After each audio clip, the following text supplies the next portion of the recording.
દીકરી પ્રત્યેનો અપાર સ્નેહ પાવાગઢમાં પણ જોવા મળ્યો। દિવ્યાંગ દીકરીને પીઠ પર બેસાડીને પિતાએ માતાજીના દર્શન કરાવ્યા। એક દીકરી માટે હંમેશા તેના પિતા રાજા હોય છે। દીકરીનો તેના પિતા પ્રત્યેનો પ્રેમ કોઈના તોલે ન આવે। એક પિતાનો તેની દીકરી પ્રત્યેનો અતૂટ અને નિસ્વાર્થ પ્રેમ પંચમહાલમાં જોવા મળ્યો। આધેડ વયના પિતાએ પોતાની 16 વર્ષની દિવ્યાંગ દીકરીને ખભે બેસાડી માતાજીના દર્શન કરાવ્યા। આ દ્રશ્ય જુઓ। પાવાગઢ ખાતે માતાજીના દર્શન કરવા તેઓ દીકરીને લઈને આવ્યા। મોડી રાત્રિથી તેઓએ ડુંગરે ચડવાની શરૂઆત કરી। તેઓ બીજી વખત પોતાની દીકરીને લઈને આવ્યા હતા। તેઓ માતાજી પાસે એટલી જ પ્રાર્થના કરે છે કે તેમની દીકરીને જે જન્મથી ખોડખાપણ છે તે દૂર થાય। સંતાનોમાં કોઈ કારણસર ખોડખાપણ હોય તો પણ માતા પિતા માટે તો તેમના પ્રત્યેનો સ્નેહ અપાર જ હોય છે। પિતાના પુત્રી પ્રત્યેના અનેરા પ્રેમનું જીવંત ઉદાહરણ ચૈત્રી નવરાત્રિના પહેલા નોરતે પાવાગઢ ખાતે જોવા મળ્યું। અહીં માતાજીના દર્શન કરવા માટે માચીથી એકલા ચાલતા ચડવું દરેક વ્યક્તિ માટે કપરા ચઢાણથી કમ નથી હોતું, પરંતુ જ્યારે દીકરીની વાત આવે ત્યારે પિતા હિમાલય પણ પાર કરી નાખે। એક આધેડ વયના પિતા પોતાની 16 વર્ષીય મૂકબધિર અને દિવ્યાંગ દીકરીને પીઠ ઉપર બેસાડી માતાજીના દર્શન કરાવવા માટે લઈને આવ્યા। આણંદ પંથકમાં આવેલા મીંઢળપુર ગામના શ્રમજીવી પરિવારના એક પિતાની દીકરી જન્મથી મૂકબધિર અને દિવ્યાંગ છે। માતાજી દીકરીની જન્મજાત તકલીફ દૂર કરે એવા ભાવ સાથે પોતે દર્શન કરવા આવી પહોંચ્યા। ધોળા દિવસે ફાયરિંગથી નરોડા ફફડી ઉઠ્યું। બાઇક પર આવેલા શખ્સોએ ફાયરિંગ કર્યું। અમદાવાદના નરોડા વિસ્તારમાં ફાયરિંગની ઘટના બનતા પોલીસ દોડતી થઈ। બાઇક પર આવેલા 2 અજાણ્યા શખ્સોએ ધોળે દિવસે રાહદારી પર ફાયરિંગ કરી ફરાર થઈ ગયા। આ તરફ પોલીસે ફાયરિંગની ઘટના મામલે સીસીટીવી ફૂટેજ ચેક કરી આરોપીને પકડવા ચક્રો ગતિમાન કર્યા છે। સુમતીનાથ પ્રભુ સોસાયટી પાસે ધોળા દિવસે ફાયરિંગ થયું હતું। ફાયરિંગની ઘટનામાં એક યુવકને જાહેર ઈજા પહોંચી હતી। ઘટના અંગે હકીકત એવી છે કે સવારે 10 વાગે નવા નરોડામાં એક યુવક પોતાના મોટા ભાઈને ઓફિસ મૂકવા માટે ઘરેથી બાઇક પર નીકળ્યો હતો। ત્યારે સુમતીનાથ પ્રભુ સોસાયટી નજીક બાઇક પર 2 અજાણ્યા શખ્સો આવ્યા અને ધડાધડ 2 રાઉન્ડ ફાયરિંગ કર્યું, જેમાંથી એક રાઉન્ડ મિસ ફાયર થયું અને બીજા એક રાઉન્ડ યુવકના હાથ પર વાગતા ઈજા પહોંચી હતી।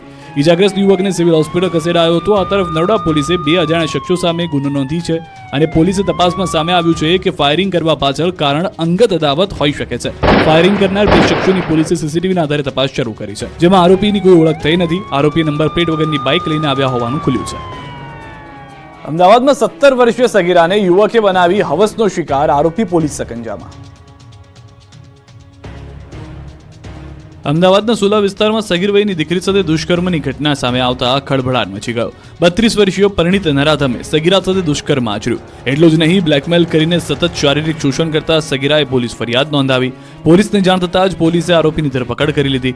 આરોપી યુવક સગીરાના મંગેતરનો મિત્ર હોવાનું સામે આવ્યું છે, જે શહેરના ભાડજ વિસ્તારમાં રહે છે અને 2 સંતાનોનો પિતા છે। સગીરાના મંગેતરનું સુલા વિસ્તારમાં ગોડાઉન આવેલું છે, જે ગોડાઉનમાં સગીરા જમવાનું બનાવવા માટે જતી હતી। જ્યારે આરોપી ભંગારનો ધંધો કરતો હોવાથી તે સગીરાના મિત્રના સંપર્કમાં આવ્યો।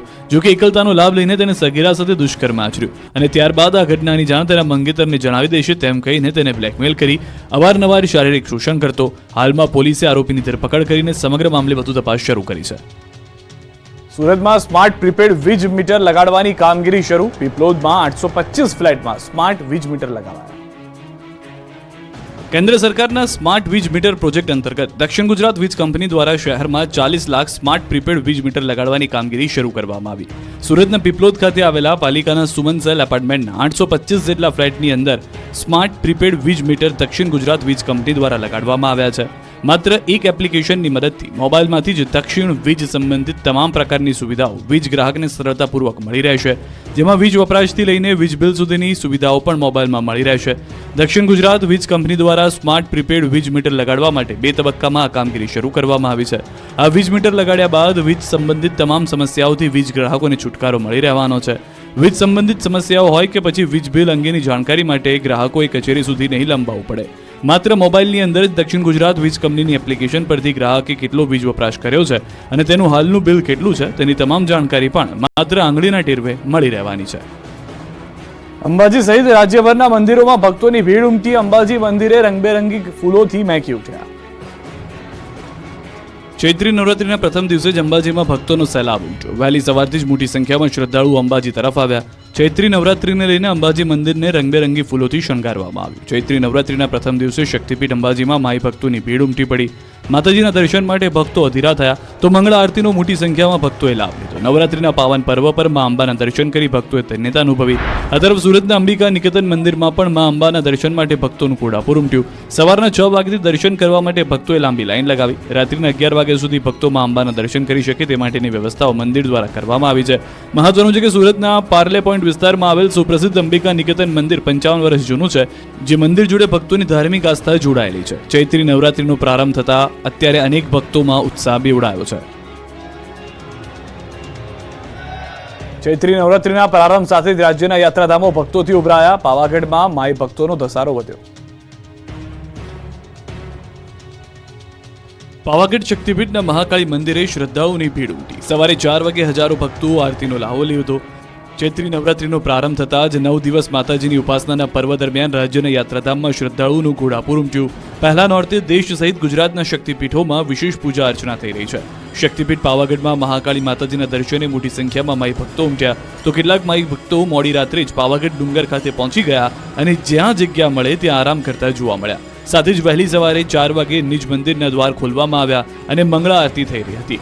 મોટી સંખ્યામાં ઉપસ્થિત માઈ ભક્તોએ માતાજીના જયઘોષ સાથે મંદિર પરિસરને ગુંજવી દીધું. ચૈત્રી નવરાત્રીને લઈ મંદિર અને માતાજીને પણ વિશેષ શણગાર કરાયો છે. મોટી સંખ્યામાં ભક્તોના ધસારા સામે વહીવટી તંત્ર પણ સજ્જ બન્યું છે. 9 દિવસ સુધી આવનારા ભક્તોની કોઈ અગવડ ન પડે તે માટે તમામ સુવિધાઓ કરવામાં આવી છે. પાવાગઢ તરફના માર્ગો પર પગપાળા રથ લઈને જતા તેમજ અન્ય સંઘો જોવા મળી રહ્યા છે. આ પગપાળા સંઘો માટે ઠેર ઠેર વિસામાં તૈયાર કરાયા છે. આ તરફ ચોટીલામાં પણ ભક્તો મોટી સંખ્યામાં ઉમટ્યા. આઠમના દિવસે ડુંગર પર હવન યોજાશે. માતાજીના ઉપાસનાના પર્વનો શ્રદ્ધાપૂર્વક પ્રારંભ થયો છે. સુપ્રસિદ્ધ યાત્રાધામ ચોટીલામાં પણ વહેલી સવારથી મોટી સંખ્યામાં માઈ ભક્તો દર્શન માટે ઉમટ્યા અને ચામુંડાના ચરણોમાં શીશ ઝુકાવી ધન્યતા અનુભવી. ચૈત્રી નવરાત્રીમાં સમગ્ર રાજ્ય અને દેશભરમાંથી લોકોમાં ચોટીલા દર્શનાર્થે આવે છે. નવરાત્રીના 9 દિવસ દરમિયાન દરરોજ માતાજીને અલગ અલગ શણગાર કરવામાં આવે છે. તો આઠમના દિવસે ડુંગર પર હવન યોજાશે. માનવામાં આવે છે કે ચૈત્રી નવરાત્રીના 9 દિવસ દરમિયાન 5 લાખથી વધુ લોકોમાં ચામુંડાના દર્શન કરશે. મોટી સંખ્યામાં આવતા ભાવિકો માટે મંદિર તરફથી ચા, પાણી, પ્રસાદ સહિતની સુવિધાની વ્યવસ્થા કરવામાં આવી છે. અમદાવાદમાં પંડિત દીનદયાળ હોલ ખાતે ઉત્તર ગુજરાત ભાજપ સોશિયલ મીડિયા કાર્યકર્તાઓની બેઠક મળી. બેઠકમાં મુખ્યમંત્રી ભૂપેન્દ્ર પટેલ અને પ્રદેશ ભાજપ પ્રમુખ CR પાટીલે સોશિયલ મીડિયા કાર્યકર્તાઓને માર્ગદર્શન આપ્યું. મોદી સરકારની ગેરંટી અને વિકાસ કાર્યો સોશિયલ મીડિયાના માધ્યમથી લોકો સુધી પહોંચાડવા માટે અપીલ કરી હતી. સાથે જ એવા પ્રયાસ કરવાની પણ વાત કરવામાં આવી. આવતીકાલે મધ્ય ગુજરાત સોશિયલ મીડિયા કાર્યકરોની બેઠક મળશે. જામનગરના વિશ્વ પ્રસિદ્ધ બાલા હનુમાનજી મંદિર ખાતે અન્નકૂટ ઉત્સવનું આયોજન કરવામાં આવ્યું. અંબાણી પરિવારના અનંત અંબાણીના જન્મદિવસ નિમિત્તે ખાસ અન્નકૂટ ઉત્સવનું આયોજન કરાયું. બાલા હનુમાન મંદિરમાં 60 વર્ષથી અખંડ રામધૂન ચાલે છે.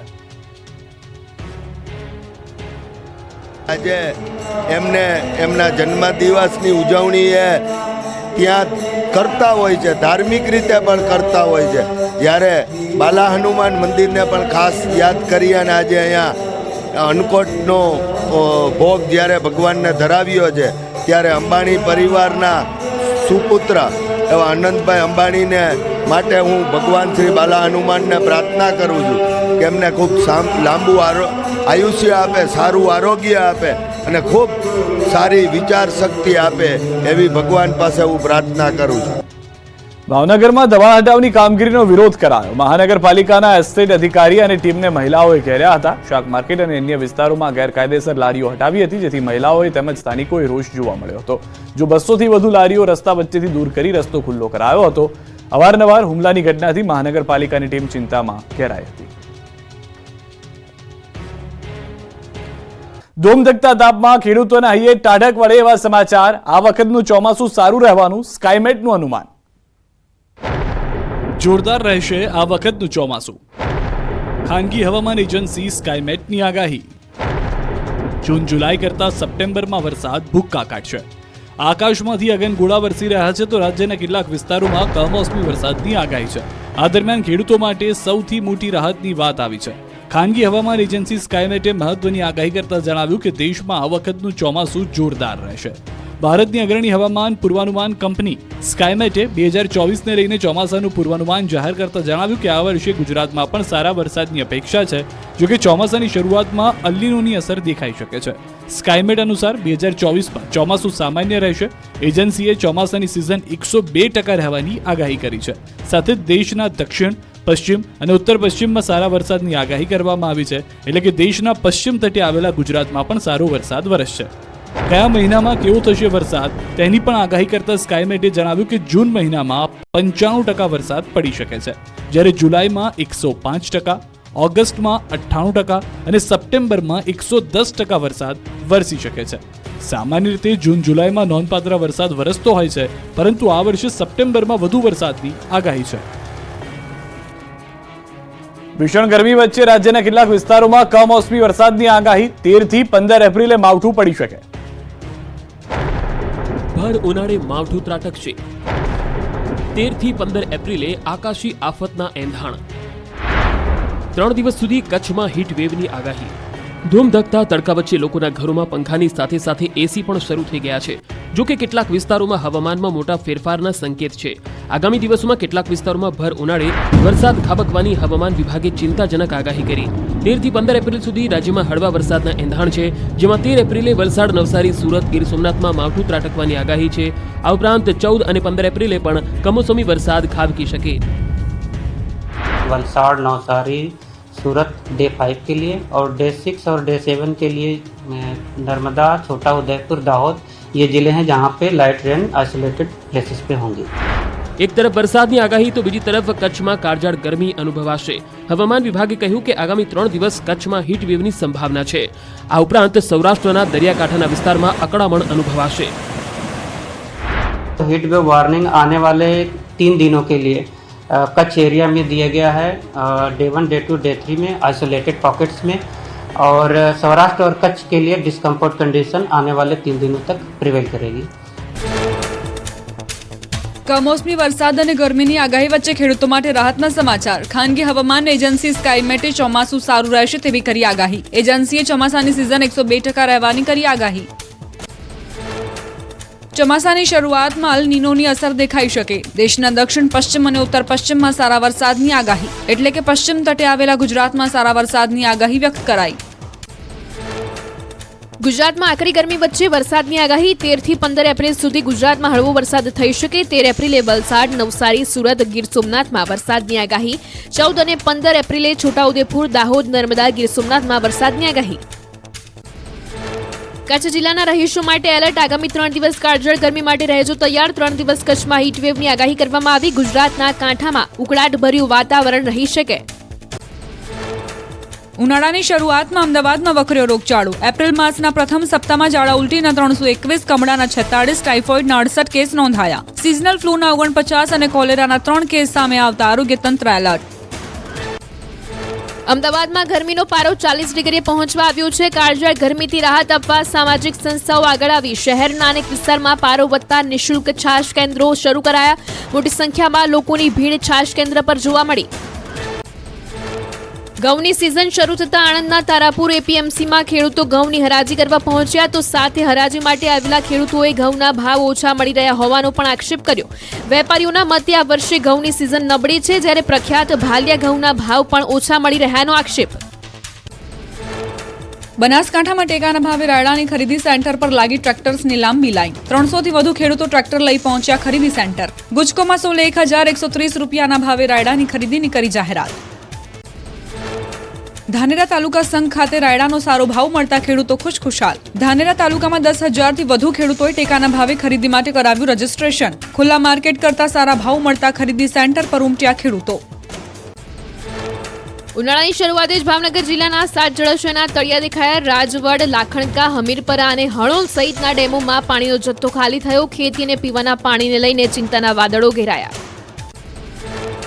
તો આ તરફ ભાવનગર મનપાના અધિકારીઓએ પર્યાપ્ત પાણીનો જથ્થો હોવાનું જણાવ્યું. આગામી ચોમાસા સુધી પાણીની ઘટ નહીં પડે તેમ અધિકારીઓએ દાવો કર્યો. ડભોઈ તાલુકાના બનૈયા ગામમાં પાણીની પારાયણ શરૂ. પીવાના પાણી માટે વલખા મારતા સ્થાનિકોને ભારે હાલાકી. ગામની મહિલાઓ જીવના જોખમે ઢાઢર નદીમાંથી પાણી લાવવા મજબૂર. કચ્છના જળાશયોના તળિયા દેખાતા ભુજમાં પાણીની સમસ્યા. નર્મદા લાઇનમાં ભંગાણ સર્જાતા અનેક વિસ્તારોમાં ટેન્કર રાજ. પાણીના વલખા મારતા સ્થાનિકોએ પાલિકા સામે મોરચો માંડ્યો. નગરપાલિકાના સત્તાધીશો સામે મહિલાઓ બની રણચંડી. સુરતમાં VR મોલને લઈને ધમકી ભર્યો ઈમેલ મળતા તંત્ર દોડતું થયું. મોલમાં બ્લાસ્ટ કરવાની મળી ધમકી. ઉમરા પોલીસે ઘટના સ્થળે પહોંચીને મોલ ખાલી કરાવ્યો. ધમકી ભર્યા ઈમેલથી લોકોમાં ડરનો માહોલ છવાયો. વલસાડમાં ખાનગી તેલ કંપની અને પોલીસે સાથે મળી દરોડા પાડ્યા. દરોડામાં મોટી માત્રામાં હલકી ગુણવત્તાનો તેલનો જથ્થો મળ્યો. જાણીતી બ્રાન્ડના લોગો સાથે હલકી ગુણવત્તાનું તેલ વેચતા હતા. ગ્રાહકોની ફરિયાદના આધારે કરાઈ કાર્યવાહી. ભાવનગરમાં ગેરકાયદેસર દબાણ હટાવવા તંત્ર એક્શનમાં. શાક માર્કેટ અને અન્ય વિસ્તારોમાં ગેરકાયદેસર લારીઓ હટાવતા ઉગ્ર વિરોધ. દબાણ હટાવવા આવેલી મનપાની ટીમને સ્થાનિક મહિલાઓએ ઘેર્યા. દબાણ હટાવવા આવેલી મનપાની ટીમ અને લારી ગલ્લાવાળાઓ વચ્ચે ઘર્ષણ. 200 થી વધુ લારીઓ રસ્તા વચ્ચેથી દૂર કરી રસ્તો ખુલ્લો કરતા વિવાદ સર્જાયો. દબાણ ખાતાની કામગીરી સામે લોકોમાં ભારે રોષ. રાજકોટમાં પરસોત્તમ રૂપાલા અને પરેશ ધાનાણી સામે મેદાને ઉતરી શકે. ભાજપ સામે લડવા માટે કોંગ્રેસે પરેશ ધાનાણીને મનાવ્યા. લલિત કાગથરા સહિતના કોંગ્રેસના નેતાઓએ અમરેલી જઈને પરેશ ધાનાણીને ચૂંટણી લડવા મનાવ્યા. પરેશ ધાનાણીએ કટાક્ષવાળું ટ્વીટ કરીને ચૂંટણી લડવાની તૈયારીઓ દર્શાવી. રાજકોટ લોકસભા બેઠકની ચૂંટણીનો જંગ આ વખતે ચર્ચામાં છે. પરસોત્તમ રૂપાલાનો વિરોધ થયા બાદ હવે કોંગ્રેસે કમર કસી છે. 22 વર્ષ પહેલા 2002માં પરેશ ધાનાણીએ પરસોત્તમ રૂપાલા સામે જીત મેળવી હતી. 22 વર્ષ બાદ રૂપાલા અને ધાનાણી રાજકોટ બેઠક પર સામસામે આવશે. રાજકોટ બેઠકને લઈ કોંગ્રેસ આગેવાનો ધાનાણીના ઘરે પહોંચ્યા હતા. પરેશ ધાનાણીને મનાવવાના કોંગ્રેસના પ્રયાસ હાથ ધરાયા. કોંગ્રેસ આગેવાનોએ પરેશ ધાનાણીને રાજકોટથી લડવા આગ્રહ કર્યો. રાજકોટથી રૂપાલા સામે ધાનાણીને ઉતારવાના લલિત કગથરાનું રોચક તર્ક. કહ્યું કે જો રૂપાલા લડે તો ધાનાણીએ લડવાનું, જો રૂપાલા ન લડે તો ધાનાણીએ ન લડવું. રૂપાલા વિવાદનો લાભ લેવાથી કોંગ્રેસ ઊભી થાય એમ છે. પરેશ ધાનાણીના ચૂંટણી લડવા પર બોલ્યા ભરત બોગરા. કહ્યું રાજકોટમાં કોઈ ટક્કર જેવું નથી. રાજકોટ ભાજપનો ગઢ છે. અમારી આખી ટીમ ચૂંટણી લડવા તૈયાર છે. જનતા કોંગ્રેસનો ભ્રષ્ટાચાર ઓળખી ગઈ છે. કોંગ્રેસનું કોઈ જ સંગઠન નથી. ધનસુખ ભંડેરીનું પરેશ ધાનાણી પર નિવેદન. કહ્યું કોંગ્રેસના ઉમેદવાર કોણ છે તેનાથી અમને મતલબ નથી. અમે રણ મેદાનમાં છીએ. રાજકોટ બેઠક પર 5 લાખથી વધુની લીડથી જીતનો દાવો કર્યો. ભાજપના સૌરાષ્ટ્ર ઝોનના પ્રવક્તા રાજુ ધ્રુવે પરેશ ધાનાણી પર આપ્યું નિવેદન. ભાજપનું 1.5 મહિનાથી કાર્યાલય ખુલી ગયું છે અને કોંગ્રેસમાં હજુ ઉમેદવારના નેઠા નથી. કોંગ્રેસ હાર ભાળી ગઈ છે એટલે તેના નેતાઓ રાજનીતિ કરે છે. સાથે ભાજપ 5 લાખથી વધુ મતથી જીતશે તેવો વિશ્વાસ વ્યક્ત કર્યો. ક્ષત્રિયોના વિરોધ વચ્ચે ભાજપ પ્રદેશ કાર્યાલય કમલમ પોલીસ છાવણીમાં ફેરવાયું. કમલમ અને ગાંધીનગરને જોડતા તમામ રસ્તાઓ પર પોલીસ ગોઠવાઈ. રાજ શેખાવતની કમલમનો ઘેરાવ કરવાની ચીમકીને લઈ તંત્ર દોડતું થયું. રાજકોટના રાજવી માધનતાસિંહ જાડેજાએ રૂપાલા વિવાદ પર આપ્યું મોટું નિવેદન. કહ્યું ક્ષત્રિય સમાજ અને ભાજપ વચ્ચે બેઠકથી સમસ્યાનો સુખદ અંત આવશે. માધનતાસિંહે સંમેલનમાં આપી હાજરી. રૂપાલાની ટિકિટ રદ મામલે મૌન સેવ્યું. ભરૂચ લોકસભા બેઠક પર ચૂંટણીમાં ચોથા પક્ષની એન્ટ્રી. ભારત આદિવાસી પાર્ટીના ઉમેદવાર તરીકે દિલીપભાઈ વસાવા ભરૂચ બેઠક પર ચૂંટણી લડશે. છોટુ વસાવાના પુત્ર દિલીપ વસાવા લડશે ચૂંટણી. છોટુ વસાવાએ ટ્વીટ કરીને કરી જાહેરાત. ચૂંટણીની તડામાર તૈયારીઓ વચ્ચે કોંગ્રેસ ગુજરાતની 4 બેઠકોને લઈને જાહેરાત બાકી. રાજકોટ, અમદાવાદ પૂર્વ, મહેસાણા અને નવસારી બેઠક પર કોંગ્રેસના ઉમેદવારની જાહેરાત બાકી. જ્ઞાતિના ગણિતને લઈને કોકડું ગૂંચવાયું હોવાની અટકળો વહેતી થઈ. નવસારીમાં પાટીલ સામે અહેમદ પટેલની પુત્રી મુમતાઝ પટેલના નામની છે અટકળો. તો અમદાવાદ પૂર્વમાં રોહન ગુપ્તા બાદ હિંમતસિંહને ઉતારી શકે છે ચૂંટણી જંગમાં. તો મહેસાણામાં પણ ઉમેદવારને લઈને અવઢવ હોવાની અટકળો. બારડોલી બેઠકના ભાજપ ઉમેદવાર પ્રભુ વસાવાએ ખરવાના શક્તિ કેન્દ્રમાં પ્રચાર કર્યો હતો. નવરાત્રીના પ્રથમ નોરથી મેલડી માતાના દર્શન કરી આશીર્વાદ પણ લીધા. પ્રચારમાં ધારાસભ્ય સહિત મોટી સંખ્યામાં કાર્યકરો જોડાયા. ખેડા અને પંચમહાલના ભાજપ ઉમેદવારો પહોંચ્યા ડાકોર. ખેડાના ઉમેદવાર દેવુસિંહ ચૌહાણ અને પંચમહાલના ઉમેદવાર રાજપાલસિંહ રણછોડરાયના ચરણોમાં શીશ ઝુકાવ્યા. ભવ્ય જીત માટે કરી પ્રાર્થના. ડાકોરમાં ભાજપના બંને ઉમેદવારોનું ઢોલ નગારા સાથે કરાયું ભવ્ય સ્વાગત. બંને ઉમેદવારોએ મંદિર પર ધજા પણ ચડાવી. બંને ઉમેદવારોએ જંગી લીડથી જીતનો વિશ્વાસ કર્યો વ્યક્ત. વડોદરા ભાજપમાં ઘીના ઠામમાં ઘી ઠર્યું. લાંબા સમયથી ગાયબ રંજનબેન ભટ્ટ પ્રચારમાં જોડાયા. રંજનબેન ભટ્ટે હેમાંગ જોશી માટે કર્યો પ્રચાર. બાઇક રેલીમાં ભાજપ કાર્યકરોનો વધારે ઉત્સાહ. બનાસકાંઠાના ભાજપના ઉમેદવાર રેખાબેન ચૌધરી 16 એપ્રિલે ફોર્મ ભરશે. પાલનપુરમાં રોડ શો યોજી ભરશે ફોર્મ. ધાનેરાના થાવર ગામમાં સભામાં કરી જાહેરાત. ફોર્મ ભરવાના દિવસે મોટી સંખ્યામાં હાજર રહેવા કરી અપીલ. લોકસભાની ચૂંટણીને લઈ કોંગ્રેસે જનસંવાદ કાર્યક્રમનો દોર કર્યો શરૂ. દાહોદ વિધાનસભામાં કોંગ્રેસ ઉમેદવાર પ્રભાબેન તાવિયાડની હાજરીમાં જનસંવાદ કાર્યક્રમ યોજાયો. મોટી સંખ્યામાં આપ અને